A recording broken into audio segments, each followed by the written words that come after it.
Let me start with a simple question. Have you noticed how everything in modern life feels temporary? Jobs feel temporary, cities feel temporary, even identities feel temporary. It's like we are all living in a phase. But here's the problem, the phase never ends. Welcome to what I call living in permanent transition, a condition where societies are not stable enough to settle, but not unstable enough to collapse. Always moving, never arriving. So, first, what does living in permanent transition actually mean? Permanent transition is where life starts feeling structurally provisional. You're always preparing for the next version of life. You tell yourself, I will settle when my career stabilizes. I will buy a home when finances improve.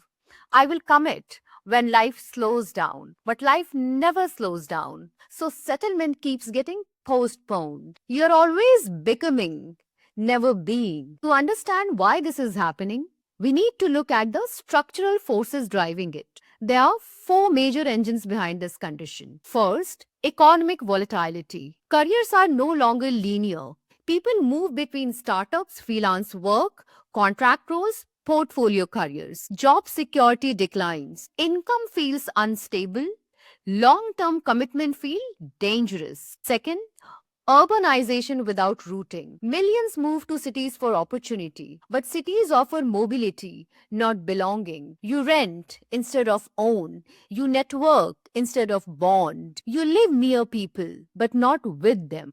Urban life becomes transactional. Third, technological acceleration. Skills expire faster than ever. Platforms rise and die quickly. You are forced to constantly reskill, reposition, reinvent. You cannot stabilize identity when the tools of your profession keep changing. And fourth, cultural lag. Consumer lifestyles modernize faster than institutions. You get digital freedom, global exposure, individual aspiration. But housing systems, welfare systems, legal protections lag behind.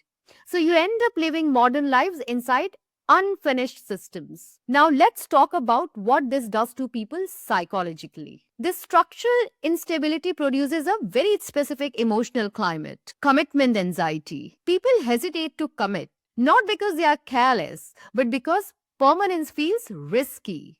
Marriage delays, home ownership delays, even friendships become provisional.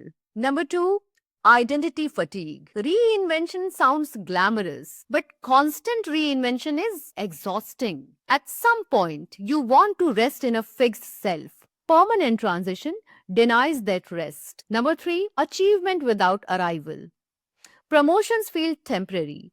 Moves feel reversible. Success feels fragile. You achieve things but never feel you have truly arrived. Transition does not look the same everywhere. So there is a global north versus global south divide. In the global south, instability is material. You see it through infrastructure gaps, informal labor, policy volatility, rapid migration. People cannot settle because systems themselves are unfinished. In the global north, systems are stable, but lives feel fluid. Gig work, housing unaffordability, career mobility, geographic movement. The system is settled. People inside it are not. Urban Europe shows us what I call soft transition. Cities like London, Berlin, Amsterdam exist inside stable nations but feel culturally transitional. First, rental civilization. Ownership declines, renting rises. You inhabit spaces without inheriting them. Neighborhoods feel occupied, not rooted. Second, career fluidity. CVs lengthen, job tenures shrink, security gives way to optionality, relationship elasticity, marriage delays, fertility delays, cohabitation rises, not always ideological, often logistical. Commitment requires synchronized stability. Cities rarely provide it. Markets, of course, adapt to this instability and they monetize it. Subscription living. You subscribe instead of owning homes, cars, furniture, software. Access replaces ownership. Number two, identity consumption. People use brands to experiment with selfhood. Consumption becomes a way to try on futures.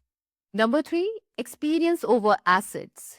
Experiences travel with you. Assets tie you down. So transitional generations invest more in mobility than permanence. There is also a generational divide here. Millennials raised on stability scripts but entered unstable systems. They still want permanence but struggle to access it. This produces anxiety and burnout. Gen Z, born into instability, they do not expect permanence. They optimize for flexibility, remote work, multiple income streams. Where millennials mourn stability, Gen Z designs around its absence. Nothing reveals societal confidence like fertility rates. Having children requires belief in the future. Permanent transition erodes that belief. People wait to feel ready. They rarely do. Delay turns into decline. Instability in life often spills into politics. When personal worlds feel uncertain, politics becomes the search for certainty. People gravitate toward promises of order, borders, tradition, stability. Not always out of ideology, often out of exhaustion. Fluid lives create demand for solid politics. Even luxury starts playing a psychological role. It becomes emotional anchoring. Heritage brands sell timelessness. Owning something durable creates the feeling that at least one part of life is fixed. Property becomes the ultimate anti-transition asset. Owning its space signals, I have exited flux. And when external systems feel unstable, people turn inward. You see the rise of meditation, yoga, breath work, retreats, digital detoxes. Wellness becomes emotional infrastructure. It offers ritual, routine, stillness in otherwise exhilarated lives. This brings us to the core contradiction. Permanent transition promises freedom through flexibility. But humans need grounding to function. So the same system that expands possibility also erodes stability. You get mobility without anchoring, choice without closure, opportunity without arrival. So here's the final thought. Societies need transition to evolve. But they also need periods of settlement to consolidate that evolution. Without settlement, institutions cannot mature, families cannot stabilize, identities cannot solidify, trust cannot compound. Permanent transition creates citizens who are highly adaptive but existentially tired, fluent in change, starved of arrival. We have mastered movement. We just do not know where to stop. Hi, I'm Akanksha, and this was The Storyteller's Lens. Please subscribe to my channel, and I'll see you in the next one. Thank you.